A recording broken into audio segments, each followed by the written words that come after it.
ಜಿಲ್ಲೆಯಲ್ಲಿ ಆತಂಕ ಮೂಡಿಸಿರುವ ಪ್ರಕರಣವೊಂದು ಬೆಳಕಿಗೆ ಬಂದಿದೆ. 14 ವರ್ಷ 3 ತಿಂಗಳ ಅಪ್ರಾಪ್ತ ಬಾಲಕಿ ಮಗುವಿಗೆ ಜನ್ಮ ನೀಡಿದ್ದು, ಈ ಸಂಬಂಧ ಗಂಭೀರ ಆರೋಪಗಳ ಹಿನ್ನೆಲೆಯಲ್ಲಿ ಪೊಲೀಸರು ಪ್ರಕರಣ ದಾಖಲಿಸಿ ತನಿಖೆ ಆರಂಭಿಸಿದ್ದಾರೆ. ಈಗಾಗಲೇ 4 ವಶಕ್ಕೆ ಪಡೆದು ವಿಚಾರಣೆ ನಡೆಸಲಾಗುತ್ತಿದೆ.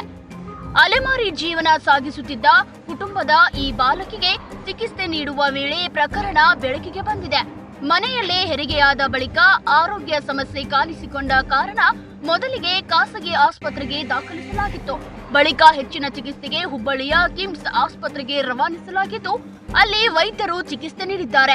ಪ್ರಕರಣದ ಗಂಭೀರತೆಯನ್ನು ಗಮನಿಸಿದ ಆಸ್ಪತ್ರೆ ಸಿಬ್ಬಂದಿ ಕಾನೂನು ಪ್ರಕ್ರಿಯೆಯಂತೆ ಎಂಎಲ್ಸಿ ದಾಖಲಿಸಿ ಪೊಲೀಸರಿಗೆ ಮಾಹಿತಿ ನೀಡಿದ್ದಾರೆ. ಕರ್ನಾಟಕ ವೈದ್ಯಕೀಯ ಸಂಸ್ಥೆ ಹುಬ್ಬಳ್ಳಿ ಇಲ್ಲಿ ದಿನಾಂಕ 8/7/26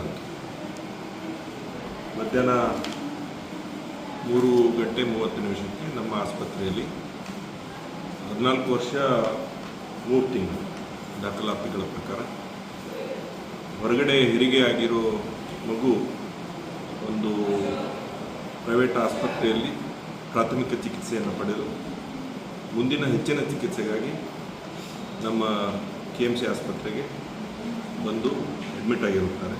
ದಾಖಲಾತಿಗಳನ್ನು ಹೊಂದಿ ಅವರನ್ನು ನಾವು ವಯಸ್ಸು ಚಿಕ್ಕದಾಗಿರೋದ್ರಿಂದ ನಾವು ನಿರ್ಭಯ ವಾರ್ಡ್ನಲ್ಲಿ ವಿಶೇಷವಾಗಿ ಚಿಕಿತ್ಸೆಯನ್ನು ಪ್ರಾಥಮಿಕ ಚಿಕಿತ್ಸೆ ಮತ್ತು ಹೆಚ್ಚಿನ ಚಿಕಿತ್ಸೆಯನ್ನು ನೀಡಿದ್ದೇವೆ. ಅವರ ಮಗು ಕೂಡ SNC ನವಜಾತ ಶಿಶುಗಳ ತೀವ್ರ ಚಿಕಿತ್ಸಾ ಘಟಕದಲ್ಲಿ ಚಿಕಿತ್ಸೆಯನ್ನು ಪಡಿತಾ ಇದೆ. ತಾಯಿ ಮತ್ತು ಮಗು ಇಬ್ಬರು ಕೂಡ ಆರೋಗ್ಯದಿಂದಿದ್ದಾರೆ. ಅದನ್ನು ಸರಿಯಾದ ಮಾಹಿತಿ ಮಗು ಕೊಡ್ತಾ ಇಲ್ಲ. ಸರಿಯಾದ ಮಾಹಿತಿ ಮಗುದಿಂದ ಇನ್ನೂ ಸಿಗ್ತಾ ಇಲ್ಲ. ನಮ್ಮ ವೈದ್ಯರು ಹೆಚ್ಚಿನ ಅವರ ಚಿಕಿತ್ಸೆ ಕಡೆಗೆ ಮುತುವರ್ಜಿ ವಹಿಸಿದ್ದಾರೆ. ಹೆಚ್ಚಿನ ಒಂದು ಮಾಹಿತಿ ಸಿಕ್ಕ ತಕ್ಷಣ ತಮಗೆ ಪಾಲಕರ ಜೊತೆಯಲ್ಲಿ ಇಲ್ಲ. ಸದ್ಯಕ್ಕೆ ಮಗು ಒಂದು ಥರ ಆಘಾತದಲ್ಲಿರೋದ್ರಿಂದ ಮಗುವಿನ ಜೊತೆ ಸದ್ಯಕ್ಕೆ ನಮ್ಮ ಸಿಬ್ಬಂದಿ ಚಿಕಿತ್ಸೆಯನ್ನು ನೀಡ್ತಾ ಇದ್ದಾರೆ. ತನಿಖೆ MLC ಆಗಿದೆ. MLC ಕೇಸು ಅಂತ ದಾಖಲಾಗಿದೆ. ಅದರ ವಿಸ್ತೃತ ತನಿಖೆಯನ್ನು ಸಂಬಂಧಪಟ್ಟ ಪೊಲೀಸ್ ಇಲಾಖೆ. ಯಾವ್ದು ಸರ್? ಖಾಸಗಿ ಆಸ್ಪತ್ರೆ, ಹಳೆ ಹುಬ್ಬಳ್ಳಿ ವ್ಯಾಪ್ತಿಯ ಒಂದು ಖಾಸಗಿ ಆಸ್ಪತ್ರೆ. ಅವ್ರು ಮಾಹಿತಿ ಕೊಟ್ಟಿಲ್ಲ ಸರ್. ಯಾರು?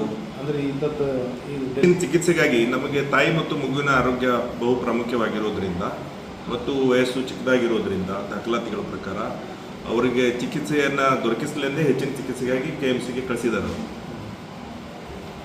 ಸದ್ಯ ಬಾಲಕಿ ಹಾಗೂ ನವಜಾತ ಶಿಶುವಿನ ಆರೋಗ್ಯ ಸ್ಥಿರವಾಗಿದೆ ಎಂದು ತಿಳಿದು ಬಂದಿದೆ. ಈ ಸಂಬಂಧ ಹುಬ್ಬಳ್ಳಿಯ ಶಹರ ಪೊಲೀಸ್ ಠಾಣೆಯಲ್ಲಿ ಪ್ರಕರಣ ದಾಖಲಾಗಿದ್ದು ತನಿಖೆ ಮುಂದುವರೆದಿದೆ. ಪೊಲೀಸರು ಈಗಾಗಲೇ 4 ವಶಕ್ಕೆ ಪಡೆದು ವಿಚಾರಣೆ ನಡೆಸುತ್ತಿದ್ದಾರೆ.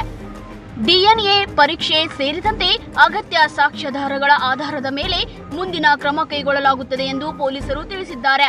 ಆಸ್ಪತ್ರೆಯಲ್ಲಿ ಆಗ್ತದೆ ರಕ್ತಸ್ರಾವದ ಒಂದು ತೊಂದರೆ ಕಂಡು ಬಂದಿರೋದ್ರಿಂದ ಅದು ಮನೆಯಲ್ಲಿ ಹೆರಿಗೆ ಆಗಿ ಆಸ್ಪತ್ರೆಗೆ ಬಂದಿರೋದು ಅಂತ ಪ್ರಾಥಮಿಕವಾಗಿ ಗೊತ್ತಾಗ್ತಾ ಇದೆ. ಆಸ್ಪತ್ರೆಯಲ್ಲಿ ಪ್ರಾಥಮಿಕ ಚಿಕಿತ್ಸೆಯನ್ನು ನೀಡಿ ಹೆಚ್ಚಿನ ಚಿಕಿತ್ಸೆಗೆ ನಮ್ಮ ಆಸ್ಪತ್ರೆಗೆ ದಾಖಲಿಸಿರುತ್ತಾರೆ. ಕಂಡೀಷನ್ ಚೆನ್ನಾಗಿದೆ. ಈಗ ತಾಯಿ ಮತ್ತು ಮಗು ಇಬ್ಬರು ಕೂಡ ಆರೋಗ್ಯದಿಂದಿದ್ದಾರೆ. ಮಗುವನ್ನು ಸಂಪೂರ್ಣವಾಗಿ ಅದರ ಆರೋಗ್ಯ ಪರಿಸ್ಥಿತಿಯನ್ನು ಪರಿಶೀಲಿಸಿದಾಗ ಸಂಪೂರ್ಣ ಬೆಳವಣಿಗೆ ಆಗಿರೋ ಮಗು ಥರ ಕಂಡು ಬರ್ತಾ ಇದೆ. ಉಳಿದ ಹೆಚ್ಚಿನ ಪರೀಕ್ಷೆಯನ್ನು ಮಾಡಿದಾಗ ಸದ್ಯಕ್ಕೆ ಮಗು ಆರೋಗ್ಯವಾಗಿದೆ. ಮುಂದಿನ ಪ್ರೊಸೆಸ್ ಅದು ತಮ್ಮ ಒಂದು ಪೊಲೀಸ್ ತನಿಖೆಯಲ್ಲಿ ಯಾವ ಥರ ಅದು ಕೇಸು. ಈಗಂತೂ ಸದ್ಯಕ್ಕೆ ನಾವು ನಿರ್ಭಯ ಅಂತ ವಿಶೇಷ ವಾರ್ಡ್ ಇದೆ ಈ ಥರದ ಕೇಸ್ಗಳು ಬಂದಾಗ. ಸೊ ಅವರನ್ನು ಆ ವಾರ್ಡ್ಗಳಲ್ಲಿ ಇಟ್ಬಿಟ್ಟು ನಾವು ಎಲ್ಲ ಥರದ ಸಂಪೂರ್ಣ ಚಿಕಿತ್ಸೆಯನ್ನು ನಾವು ಮಾಡ್ತಾ ಇದ್ದೀವಿ. ಮುಂದಿನ ಒಂದು ಪರಿಶೀಲಿಸಿದಾಗ ಪೊಲೀಸ್ ತನಿಖೆ ಆದಾಗ MLC ಆಗಿದೆ ಕೇಸು. ಅದು ತನಿಖೆಯಲ್ಲಿ ಏನು ಸಾಬೀತಾಗ್ತದೆ ಅದರ ಪ್ರಕಾರ ಮುಂದಿನ ಕ್ರಮ ತಗೊಳ್ತದೆ. ನಮ್ಮ ಪ್ರಾಥಮಿಕ ಆದ್ಯತೆ ಮಗುವಿನ ಆರೋಗ್ಯ ಮತ್ತು ತಾಯಿ ಆರೋಗ್ಯ. ಇಬ್ಬರು ಸದ್ಯಕ್ಕೆ ಆರೋಗ್ಯವಾಗಿದೆ. ಒಟ್ಟಾರೆ ಇಂತಹ ಘಟನೆ ನಿಜಕ್ಕೂ ಹುಬ್ಬಳ್ಳಿಯ ಜನತೆಯನ್ನ ಆತಂಕಕ್ಕೆ ದೂಡಿದೆ.